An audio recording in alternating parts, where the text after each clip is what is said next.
या देवी सर्वभूतेषु सुधारूपेण संस्थिता नमस्तस्यै नमस्तस्यै नमस्तस्यै नमो नमः।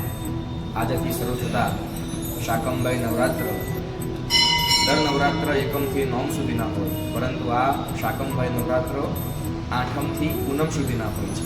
તો આજથી આ પવિત્ર શાકંબાઈ નવરાત્રનું ખૂબ જ મહત્ત્વ છે। મા જગદંબાએ આ પૃથ્વી ઉપર જ્યારે વિનાશ થઈ ગયો ત્યારે શાકભાજી, ધાન્ય, ફળ, પાણી બધી વ્યવસ્થા કરી આપી હતી। તો આજના પવિત્ર પ્રથમ નવરાત્રના દિવસે નવસારીમાં આવેલ મા આશાપુરી માના મંદિરે આવ્યા છે। આ માનું ખૂબ જ મહત્વ છે।